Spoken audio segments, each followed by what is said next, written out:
Being in lockdown has allowed me to do a few things. One is obviously grow my hair and beard to the point that I look like a rejected member of the Vikings cast. Another is to dive into the sizable backlog of games in my studio here, and finally get back to doing these videos. But while I've focused mostly on how various series of Power Rangers compare to their Super Sentai counterparts, I've had many people telling me in the comments to check out some of the earlier Sentai series. That is of course in between everyone cringing at my Japanese pronunciations. I get it, I'm not very good, it really doesn't matter. But anyway, in regards to the previous seasons of Super Sentai, it's a fair point, because Zyuranger, from which the first season of Mighty Morphin Power Rangers was adapted, was the 16th season of Super Sentai. The franchise goes back to 1975, which for someone who grew up with Power Rangers being very much a 90s thing, is a weird concept. But it meant that I could approach these comparison videos without having any pre-existing opinion of what Super Sentai was. It was very much a Westerner's view of how the two directly compared to each other, so my opinions often offer something different to the established views of Sentai fans. And while I'll never be an expert on tokusatsu, I've seen enough Sentai now to know that I want to know a little bit more. But rather than going back 20 years and starting from the beginning, which I may do at some point, I'm going to start with the series that has been recommended to me the most. The series that aired immediately before the one that Saban started to use as the basis for Power Ranger shows.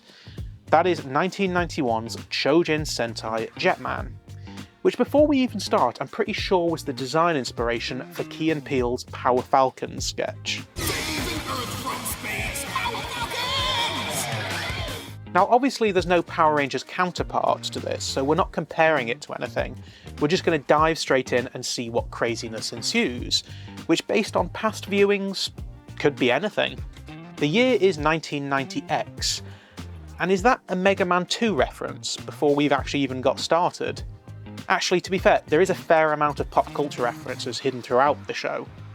But never mind that, the year is 1990X and we're introduced to an Earthship, which is ironically a spaceship, owned by an organisation called Skyforce. We may even have a Space Force. Technically it's not meant as a spaceship per se, it's a space station that orbits the Earth.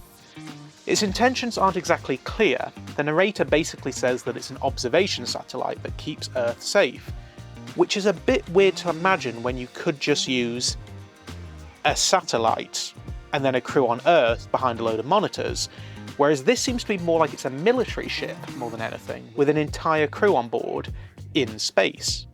A robot on Earth has gone haywire, which leads to a woman who seemingly brought her baby to work at a factory, which can't be a good idea, have an inevitable workplace accident where she takes a tumble and throws her baby about 20 feet in the air. Luckily, Skyforce numbers 3 and 6, or Ryu and Rier, at least I think that's how they're pronounced, are there to save the day, despite somehow being shot by the lasers and clearly having no injuries whatsoever, not even burns to their jackets. I'm not sure a multi-trillion-dollar space station is strictly necessary to stop a robot whose laser is set to stun, but I'm going to assume that its true value is going to come to light as the series goes on. Or not, as we find out pretty soon. Either way, W3 and W6 showed enough potential that they are chosen by a woman called Aya to be part of the Flying Squadron, which also requires going through some sort of transformation via the Bodonic Waver, which she just says like it's perfectly normal. Either way, they technically won't be human anymore, which Ryu and Rier are fine with so long as they don't have to be split up, because they're kind of an item. Meanwhile, we learn why this new squadron of superheroes is important, because an evil entity called Vyram is stirring. It skips over the details a bit too quickly to get to the exciting bit, the transformation sequence. But only Ryu's transformation is complete before the Vyram appear, claiming to be gods and that they now rule over the Earth.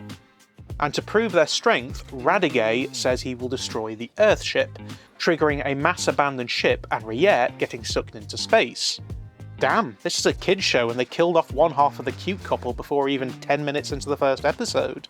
Despite being just transformed into a Jetman, Ryu, understandably distraught, almost jumps out after her, so is knocked out by being hit in the stomach, oddly, in order to stop him attempting to go out into space after Rier, and is then flown to safety at a sky camp on Earth. Meanwhile, rather than the rest of the Jetman crew that were chosen, the destroyed Bodonic Waver releases beams of energy down to Earth onto seemingly random targets. Ryu awakens on Earth to be shown absolutely no sympathy by Aya, and the search for the other 4 Jetman begins. Jetmen? Jetmans. But to throw a spanner in the works, a monster has appeared that just completely obliterates people. Aya has a machine that's able to detect the Bodonic waves, so they should be able to track down the other Jetmans fairly easily, especially as they're all in Japan, which is convenient. First up is an heiress by the name of Kaori, who doesn't quite get what she's being asked to do, but is enthusiastic nonetheless. Next is a vegetable grower called Raita, who takes a little bit more convincing, but is more than up for the challenge once Vyram releases its putties du jour, or Grinham I think they're called, to destroy the man's vegetable field. Ryu is deployed in his Jet Hawk for the old Sentai staple of a battle in a quarry. Why is it always in a quarry? He uses his cross changer to morph into the winged Red Hawk and throws Kaori and Raita theirs too, and before falling to their deaths, transform into the Yellow Owl and White Swan and they fly to Ryu's aid. Despite being completely out of their depths, they do manage to defeat the Grinham and the monster, which leaves Radiguet and the other Vyram, Grey, Torren and Maria, who looks familiar, to plan their next move. Episode 2 starts with the hunt for the 3rd and 4th Jetmans. First up is Guy, a womanizing sax-playing poker cheat. Ryu and Aya pursue his signal in a fighter jet and the Jet Hawk, while Kaori has her butler drive both her and Raita in search of a high school student who is also learning of her new abilities. Radiguet turns up and unleashes a monster onto Aya's jet, informing us that it's a dimension insect that is able to merge into objects and create dimensional beasts, in this case a jet fighter with arms.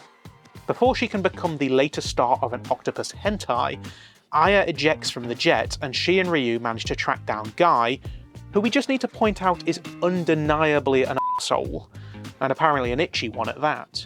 He has no interest in joining Jetman, but after nearly being killed by the dimensional beast, he transforms into the Black Condor, which despite its name is not something you'd find from Ann Summers.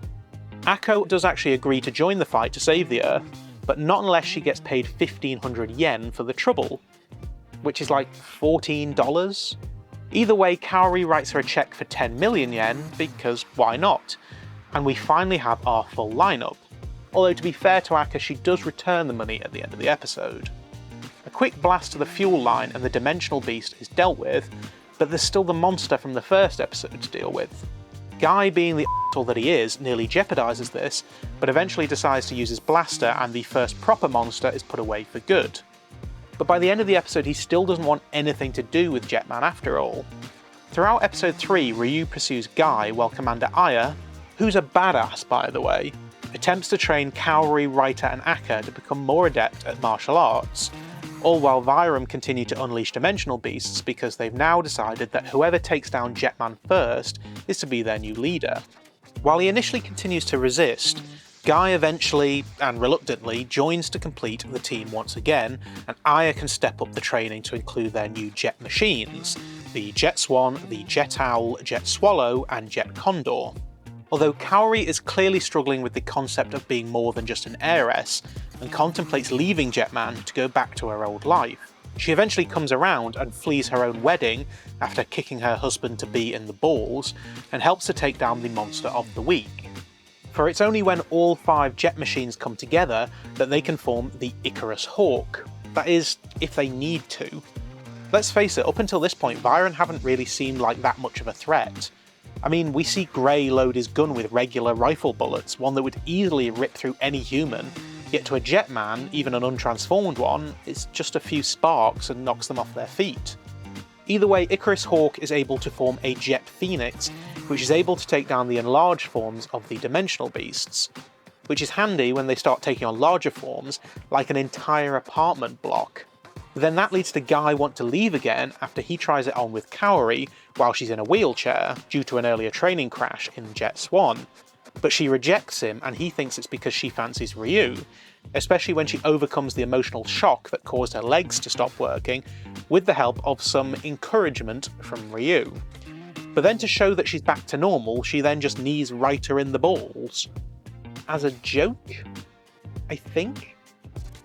Bottom line, don't let Kaori have a free shot at your balls. But anyway, Icarus Hawk is just an intermediary form, like the Megazord's tank mode that was almost never used in Power Rangers. The true form is Jet Icarus, but then we find out that you don't actually need all 5 together after all, because it can still be formed when some of the jet machines are on autopilot. So what was all the fuss about Kaori being so integral, when Jet Swan can be on autopilot anyway? They don't even need to be transformed to control Jet Icarus. But regardless, they do need Ryu in order to really get the potential out of it, as he is clearly ahead of everyone else, so I guess it's justified. But still, it's a little strange. Once in place at the helm, Jet Icarus can then use the Jet Lancer, the Hammer, and the Bodonic Saber. In a battle with Ryu in episode 6, Radiguet claims the reason for attacking Earth is that humans have shown over and over again to be a, quote, stupid form of life, and that there's nothing more ugly than stupidity. But then when blood is drawn, we see his true form, which he has initially hidden away because it was ugly? So he thinks human forms are less ugly than his actual form, but their stupidness is uglier still. I mean, granted, when it comes to aliens claiming that they're gods, this version is certainly sexier than this version, but is that really important? Besides, in episode 8, he says he doesn't even value beautiful things. So what exactly is his motivation? He's attacking ugly things, but he doesn't value beautiful things. I'm a little lost on that one. Jumping ahead to episode 13, and we're introduced to a new weapon, the Fire Cannon, which is made from Ryu's buggy, as a weapon is needed to save the team from Maria and her monster that's trapped the rest of them in a photo album. But what's more interesting is that Gray seems to be developing feelings for Maria after hearing her play the piano. Now, she's not aware of why she knows how to play, but we know that Rie knew how to play, and the likeness between the two of them hasn't gone unnoticed by Ryu either. In episode 17, we're introduced to Empress Juza, who is meant to be the leader of the Vyram, but none of the 4 warring members wanted to take back control. They assumed she had died at the end of the previous war, but for the moment they need to play along as she's nursing an egg which contains a demonic beast called Semimaru. Radiguet attempts to overthrow her but is unsuccessful and is turned into a human as punishment. But then it kind of loses its edge because at first he has no idea who he is anyway because he's lost his memory. He's found by a ridiculously nice woman called Saki, who's dying and yet only wishes that Radiguet would get his memory back. As she's lying on her deathbed, he's somehow able to save her, but he's unable to escape his past and his memories eventually return. But then he just turns back into his former self, for some reason. We don't know how or why, but at least now there's some conflict, as he and the rest of Vyram temporarily join forces with the Jetmans to fight Juza and her demon form. She's eventually killed when Radiguet thrusts his sword into her throat, before Semimaru can hatch. And that's it, she's just gone. There's no coming back. Not only that, I think Radiguet kills Saki too, and then just goes and hatches Semimaru for himself, which is actually quite cute for a demon. Semimaru continues to grow and cocoon itself before hatching and shooting out of Vyrok's butthole to take on planet Earth. He's initially too powerful for Icarus to deal with, causing the inevitable Megazord destruction scene that we've seen in many of the series. Luckily, a new mech called Bird Garuda turns up, with 3 warriors from a different dimension and encase Semimaru in a diamond.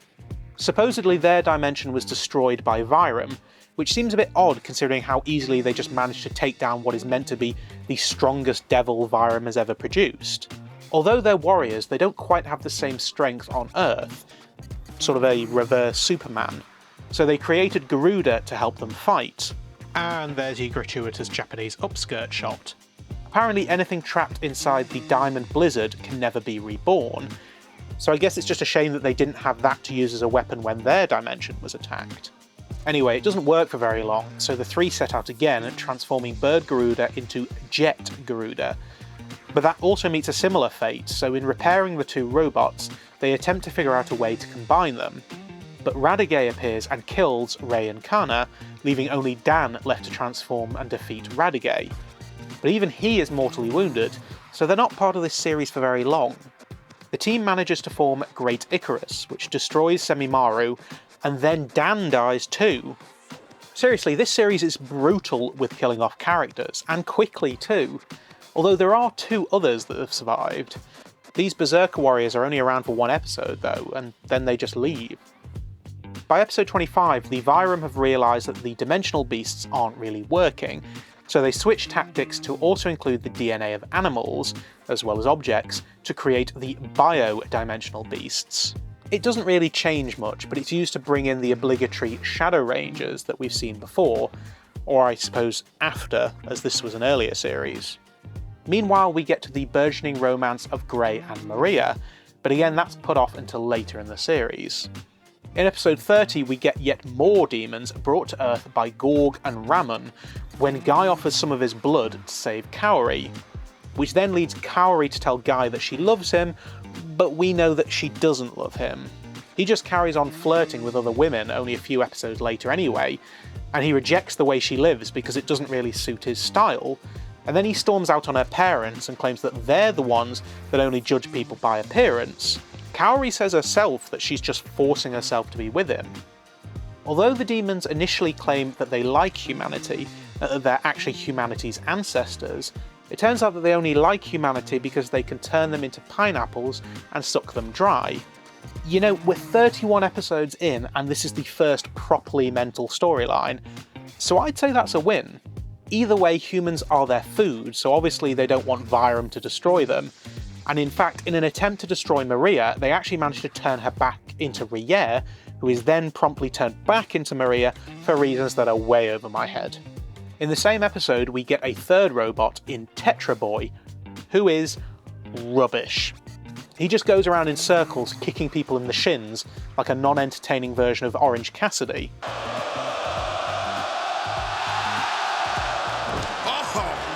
But no problem, because realistically he's just a delivery mechanism for a new weapon called the Tetra Buster, which nearly kills Gorg. Ramon then absorbs his power, but it was a trap all along, and he also absorbs some biodimensional bugs and becomes a slave to Radiguet. But now that he's just a biodimensional beast, they don't even need the Tetra Buster to do away with him. In an attempt to save Rier from Vyram, Ryu tries to make a deal with Grey, swapping Tetra Boy and his cross-changer for Rier's release. But it backfires when Grey betrays him and takes Tetra Boy anyway, only it was a Trojan horse tactic all along. The version of Ryu that was shot was apparently an android, and that allows the real Ryu to get inside Vyrock and send a homing signal to Icarus. But Grey manages to transport them back to Earth before they can destroy Vyram's dimensional transporter. By episode 36, Torin is fed up of being treated like a child, so goes through some kind of roid rage transformation to become Toranza. He easily defeats both the Jetmans and the rest of Vyram, assuming control of the Vyram throne. In episode 40, Radiguet manages to turn a meteorite into a biodimensional beast, which includes an anti-Bodonic jewel. In other words, powers from Bodonic waves do nothing. It even completely removes their powers eventually, I guess a bit like Kryptonite.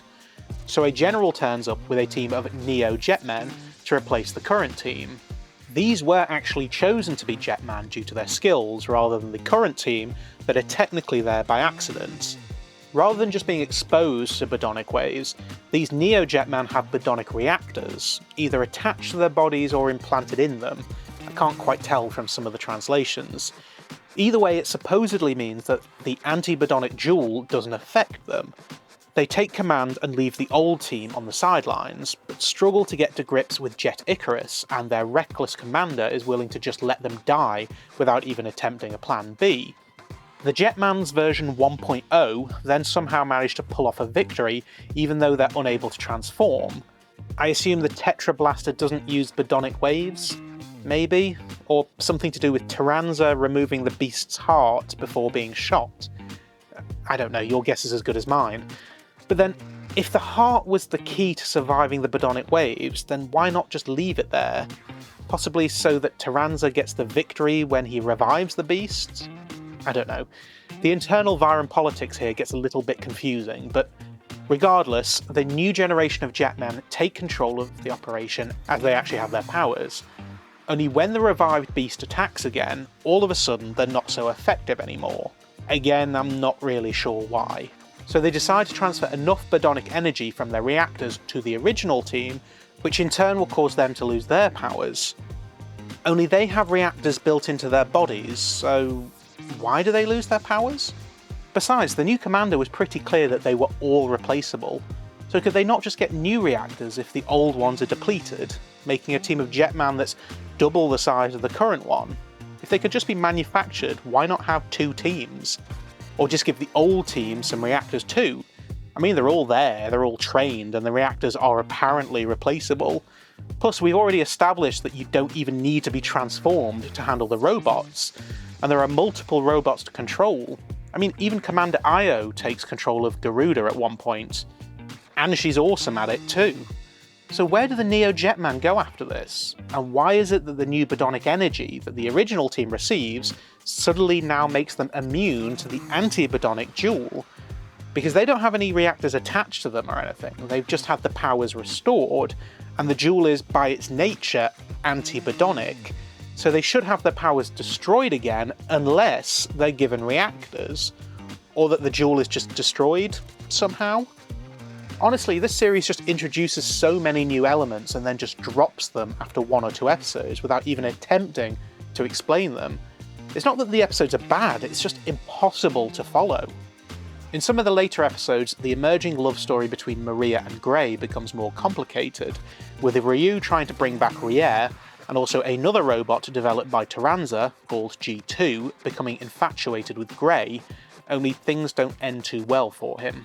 Besides, G2 was just a stopgap on the way to developing a proper robot capable of taking on Icarus et al., called Veronica.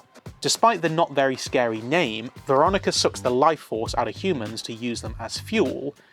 In fact, Veronica manages to destroy Icarus, and Kaori, Akko and Raita are captured to be fed to... it? Her. I assume it's a her. But it's actually Radiguet that releases them.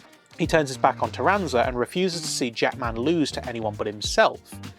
He ends up back in his human form, mostly to fool Red Hawk into helping him, and then continues to battle against Taranza, obviously eventually turning on Jetman as well. He assumes command again and tricks Maria into becoming a monster, allowing her to capture Ryu and turn him into a monster as well, but that's eventually reversed by Commander Aya. However, Grey decides to appeal to Guy and the others to help Maria. Obviously he loves her and wants to be with her, but he'd rather see her become human again than be turned into a demon who exists only to serve Radiguet. They eventually manage to save her, and she is able to stab Radiguet in the back by pretending to side with him. But before he dies, he gets one last swipe of his sword, and she's mortally wounded. But her last wish is that Ryu forgets her, as she feels that she's beyond forgiveness for what she has done. In the end, her final moments are with Grey, not Ryu. Ryu leaves Jetman with a Dear John letter, in order to pursue vengeance from Radiguet, but in going to save Ryu, Guy is left alone to battle with Grey and is nearly killed, before eventually managing to catch him off guard and deliver a fatal blow, lighting him one final cigar as a sign of respect. He then dies, thinking of Maria. The 5 reunite for one final showdown with Radiguet. Actually, I say 5, but technically it's 6, as Commander Io joins them inside Great Icarus and ends up calling the shots. It turns out that Radiguet is still suffering from the wounds inflicted by Rier, and leaves a weakness in his armour large enough for Icarus's sabre. Now that should be the end. It's a good ending too. The battle is over, Vyram is defeated, they all look out over the water as the sun sets on the day, as well as the sun setting on the series, and Vyram's tyranny on Earth. It is a good ending, but it's not the end. You see, we skip forward 3 years, and Raita is back to tending his garden, with Satsuki, a love interest from an earlier filler episode.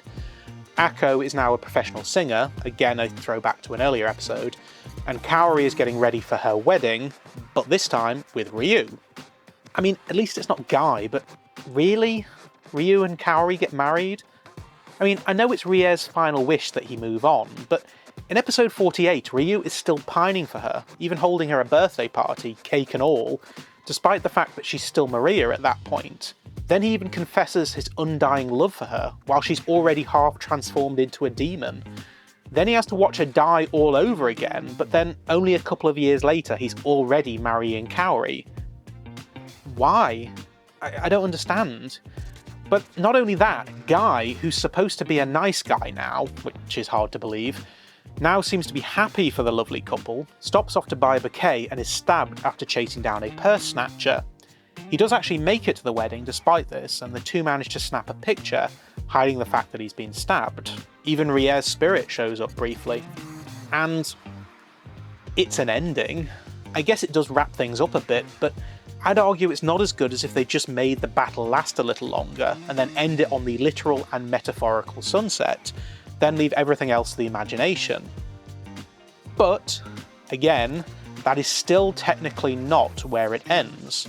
It is the end of the series, but there's one more special called Toei TV Hero Encyclopedia Volume 2, which sees an hour-long recap episode with some additional footage to show Ryu and Kaori living as a married couple.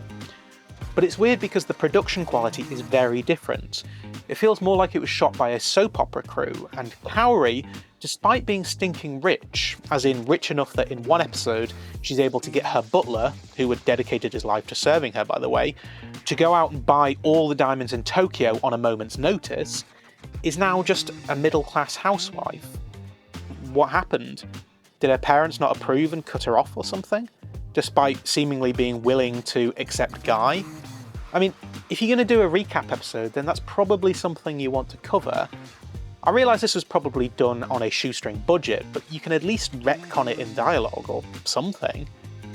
But anyway, they tried to hit all the key points. Ryu comes home to a glass of milk, which is his thing from the main series, it's kind of a running joke.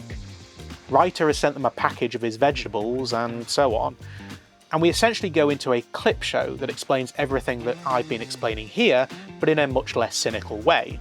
Until one major revelation, and that is, yes, Guy did die at the end of the series on that bench. And for a moment, Ryu and Kaori seem so pleased at the memory of it, which is a bit weird. But no, it's not the memory of Guy dying, it's that they now have a little one of their own, and of course they've called it Guy. Why would you do that, when he was horrible throughout the whole series? But you know what, all in all, Chōjin Sentai Jetman is actually a good series, but I do have my problems with it. There's a lot I do like, but ultimately it suffers the same problems that all Power Rangers and Super Sentai series do. It's padded out to make it last the year, when it could have been a much better season if it had been shorter. You could avoid major plot holes that plague every season, like if only the villains just sent down more than one monster at a time, they'd easily win. But you know what, I have to give them credit. At least with this series, there's kind of an explanation for why they do this. The Vyram all hate each other, and they're confident that they can win the battle for Earth anyway. They don't really see Jetman as a real threat, so they play a game, with the wager being that whoever's monster is able to defeat the Jetmans, they'll be the new leader. So they take it in turns to send a monster to see whose monster will win, and ultimately that's their downfall. So it's actually quite a nice change of pace that there is actually a reason that only one monster is sent down at a time, when clearly they could have just sent down a whole swarm and the fight would have been over pretty quickly. Now, being a Westerner growing up with Power Rangers, I certainly appreciate this series more than, say, the craziness of Kaku Ranger or Car Ranger, which I realise the craziness is what some people love, and if you like the crazy seasons, well, more power to you. And it's certainly more appealing than the weirdness of Die Ranger 2, for example, which again, I understand it's a more acclaimed series than the seasons that I do actually like, but honestly, I still prefer Mega Ranger and O Ranger. I understand that O Ranger was hampered by the constant shifting in tone due to external pressures, but I don't really see how the biggest criticism of it can be the silliness when compared to the utter madness of Kaku Ranger or Car Ranger, but maybe I haven't seen enough seasons yet. The thing is, I like the show, but its biggest flaw comes from the way that I'm watching these videos, and that is that I'm trying to get a flowing narrative in order to be able to portray that to you, and the amount of plot holes makes it frustrating. Or sometimes it's not even plot holes, more the fact that big things happen or new characters come in and then they're just dropped. For a weekly show that people just dip in and out of, it's not so bad, but from a wider narrative point, it's mind-boggling. But with over 50 episodes in a season, you kind of just have to look at the overall story arc and judge it by that, in which case, it's a good show. I appreciate the fact that there isn't an arsenal of like 12 Zords, like some seasons have, and that's clearly just an excuse to make more toys rather than make a season more enjoyable. Having the main robots, Tetra Boy and then a few assault vehicles, felt like the right amount. Although Tetra Boy was a bit useless, it could have just been a cannon or something. I even think the Megazords, for lack of a better term, are actually some of the cooler designs I've seen so far. And I like the more serious tone of the show. It's less dumbed down, at least in some areas anyway. But still, they do expect you to just gloss over a lot of details. Thing is though, it is technically a kids show, and I think the serious tone goes a bit too far in some episodes. There's some pretty dark moments throughout the series. For example, most of the time in a series like this, it's relatively rare that anyone actually dies when a monster appears. Obviously with the destruction of cities you can assume that there's some deaths, but really a lot of the time victims will say disappear into another dimension, like a photo album dimension or a mirror dimension, and then they get released when the monster is defeated. It is a kids show after all, and showing people dying is not ideal, so that's usually kept to a minimum. But in Jetman, we've got Guy being knifed in the stomach, Rier dying twice, all the reverse dimension warriors dying within a couple of episodes, Juza is killed off pretty quickly, Saki is killed even though she's a saint of a woman, and there's loads of civilians that are killed throughout the series without anyone really batting an eyelid. In episode 12, 2 people are completely melted into foam, and they do not come back. But by the end of the episode, nobody cares anymore. The monster's dealt with, so they just move on. And in the same episode, they even deal with subjects like depression and suicide, even going as far as having a depressed woman describe the method by which she was planning to kill herself. It does have a happy ending, but it's somewhat overshadowed by the 2 horrific deaths that no one even remembers. In episode 30, a boxer is slaughtered in the ring by a monster, and then a swordmaster is killed in his dojo by the same beast. In episode 48, Maria turns into a vampire and kills multiple people over a couple of episodes. And let's not overlook the fact that in episode 16, some movie posters are brought to life, leaving a group of men, women and children to be hacked to death with machetes by a gang of Jason Voorhees clones. I mean, it's technically off-screen, but still, it happens. There's actually some pretty gruesome stuff other than just the deaths too. Like in episode 17 when Empress Juza makes crystals start sprouting from under people's skin. I mean, at one point they even kill Akko's teddy bear for God's sake. The body count in this series is just ridiculous. But overall the crazy for crazy's sake is lower than in other series, and there's some decent effects and stuntworks too. In fact, come to think of it, there's also a lot of swearing as well. And I like the suits as well. Both their design and the fact that they're more than just armour, they also allow the Jetmans to fly. But often the suits seem unnecessary, as they all have separate flight suits that they sometimes choose to wear instead. Plus the Neo Jetman don't have suits at all, and neither does Commander Aya, but that doesn't stop her kicking ass on the battlefield on a regular basis. In fact, a lot of the time she seems like she'd make a better Jetman than anyone. But while there's a lot of positives to take away from this series, where it really falls down for me is that half the characters just aren't that likeable. Kaori never really gets over being a princess and just pouts all the time, whilst somehow everyone in close proximity keeps falling in love with her. God only knows why, she's insufferable. The rest of the team don't even let her take part in some battles, she's left to take care of somebody off screen. But you know what? I might not like her much, but at least she's human. Apart from his emotions for Ryu is just too serious. He comes off like a less deep version of Leonardo from the Teenage Mutant Ninja Turtles. He's like a robot, he never really is empathetic with anyone. Even when he first turns down Kaori's advances, rather than just explaining to her that he's not over the death of Rier, which would be perfectly reasonable to understand, he takes her out for what she thinks is a date, and he takes her to the f***ing graveyard to tend to Rier's graves of all things. That then drives her into the arms of Guy, who at that point is very much still an asshole. He says he loves her, but come on, we know that's not the case. With Ryu, I suppose there are a couple of good messages for kids in there, like true love never dying and how he doesn't drink. Even in a bar, he'll order milk. But again, that's overshadowed by Guy, who is just a perverted egomaniac. And that never really changes, except right at the very end. And by that point, it's just not believable. I mean, he leaves Ryu to die earlier on, he forces himself on Kaori even though she doesn't like him, he even grabs a Grinham by the dick in one battle. At one point he just grabs Kaori and storms off with her, and then when the elevator breaks down, the rest of the team even admit that they wouldn't be too surprised if he wasn't sexually assaulting her. I don't care if they try to redeem him at the end, it's too late. Just because he thinks he loves Kaori doesn't make him a nice person. Halfway through the season, he's still trying to leave Jetman, and then when he and Kaori get together, he's miserable and keeps storming off.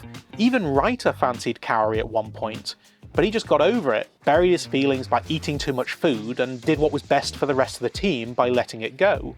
Speaking of unlikable characters, even Ryu's grandmother turns up in one episode, and predictably, she's unbearable. They do the whole matchmaking grandmother thing that we've seen before. She tries to marry Ryu off to some random woman, after only recently having his lover die horrifically by being sucked out into space, which whatever way you look at it is just horrible. Yeah, the love of your life just died horrifically, but look at the tits on this one. Which, by the way, their plan to get him out of being match-made is, ironically, to make Ryu unlikable, which they didn't need to do, because A, the woman even says that she wasn't sure about marriage, but after meeting Ryu, she's made up her mind and she wants to marry someone else, and B, I'm guessing that was just a story to try and let him down easy, because she clearly fancied Kaori. Plus, despite all that, I'm pretty sure Ryu is lying about his age. His grandma says he's turning 27 in episode 7, but then he's supposedly having his 26th birthday in episode 13.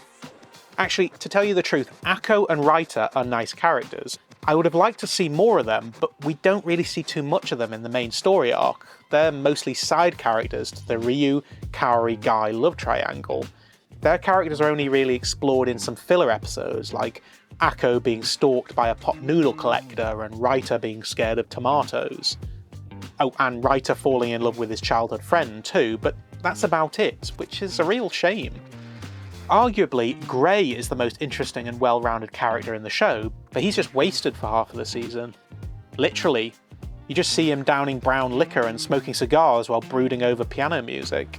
Oh, and there's also the small matter of an entire episode being based around women talking too much. This is where we would take a moment to appreciate this superb piece of dialogue that was clearly not written by a woman, except it was written by a woman. So, in the end, it's a bit of a frustrating series, but I maintain still a pretty good one. Which, to be fair, is probably how I would describe the Famicom game that accompanies the series too. It's not the best, but I think my frustrations mainly come from the lost potential. It's pretty good, but feels like they dropped the ball in making it great. There's a lot to like in both the TV show and the video game, but I kinda wanted more, because I felt like there was more there to make it one of the best. But then again, wanting more is maybe a sign of a good series. Who knows? Anyway, let me know your favourite Super Sentai series in the comments section below, and if you've watched Jetman, tell me what you thought. But until next time, I'll see you later.